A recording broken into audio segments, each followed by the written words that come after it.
Welcome to Medieval Madness, where we try and shed some light on the dark ages of human history, because there are many fascinating things about the medieval times, aren't there?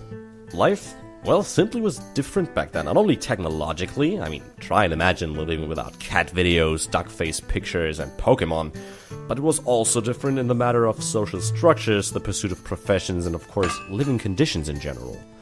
Many differences can, for example, be seen between the mostly free population of cities and those who lived under the rule of a feudal lord in the country. But what was life in a medieval city like? Was it all about knights and kings, and was the common man but a mere tool of the nobles, as it is mostly portrayed in movies? Let's take a look.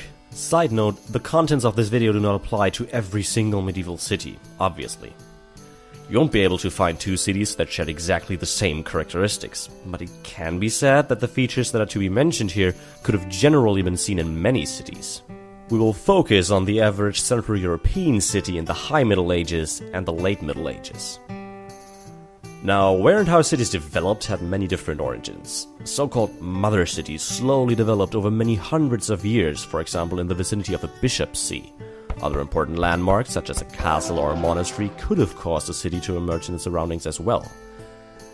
Whenever these landmarks were located near a river, ocean, or an already existing trade route, this increased the chances of urban development massively. Just think about playing Age of Empires or a comparable strategy game. You usually start your city close to the water, right?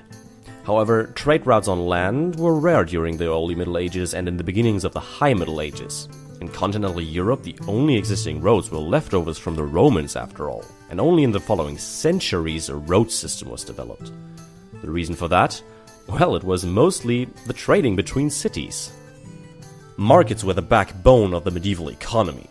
They were of central importance for traveling merchants, artisans, and the townspeople who bought cloth, tools, and of course food, naturally. Markets were mostly located in the vicinity of a church, either on a square or in the form of a market street, and even for farmers living in the country, a city's market was the opportunity to sell grain, animals, and stuff like that. At least, well, that part of their belongings which they weren't forced to hand over to their feudal lord. Townspeople and rural inhabitants usually disapproved of one another. Rural inhabitants were dumb, and townspeople were just arrogant. At least, that's what they thought of each other. The pretended arrogance was mostly caused by better education possibilities in the cities. Of course, it can't be compared to the public education system we have in industrial countries nowadays, but for trading it was very common for townspeople to have at least basic knowledge, like being able to read and do calculations, something that we take for granted nowadays. Most townspeople would be craftsmen like tailors, locksmiths, and tanners, or they would be merchants and buy goods from the craftsmen to sell them on the markets for profit. What kind of profession would you choose if you had to? Just leave a comment, let us know. What? What was that? No. See, Spencer. Dragon Slayer is not a No. This is not up for discussion. No, it's not. Fine. Be a Dragon Slayer. Do whatever, dude. Whatever. Okay. However, back to the serious stuff. Walking around the streets of a medieval town would be very different to us than walking through a city nowadays. It kind of stinks that we can't simply go back in time and experience it ourselves, but what would stink even more is probably the city itself. Feces and waste were mostly thrown into the streets or the rivers, and most of the townspeople only owned one or maybe two pieces of clothing. Well, clothing which they rarely washed, so in the end they stank too. As a result of the bad, let's call it waste management, rats were a constant plague. To fight them, it was not unusual for citizens to have several cats in the household, so you see, the internet's favorite animal was pretty popular back then too. But after all this, I don't want to give you the impression that the townspeople approved of the stinking roads and bad general state of public space.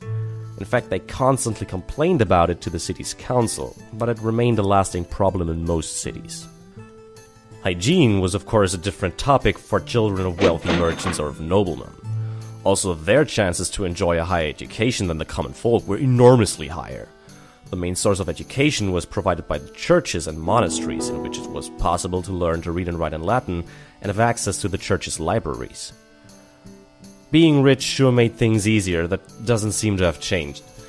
But it was not impossible for commoners to emerge and become wealthy too. However, being noble or wealthy merchant was extremely important in order to become a member of the city council. This council was a committee of townspeople who were elected in complicated procedures from among the townspeople. But, well, as it is still custom in politics today, it's easier to get in if you know the right people and have resources. The city council had many tasks like granting permits, observing tax collections, and they also constantly tried to take steps to gain more independence from the king or the religious leaders, like, for example, an archbishop, who had a great influence on the city's politics. To gain more independence sometimes even meant throwing a bishop out of the city and waging war against the feudal lords, or even the king himself. As you might imagine, well, some failed and others succeeded, and the outcome would change the city for the worse or the better. There's so much more interesting to tell about medieval cities, but this should be enough to summarize the most important facts of everyday life in a nutshell.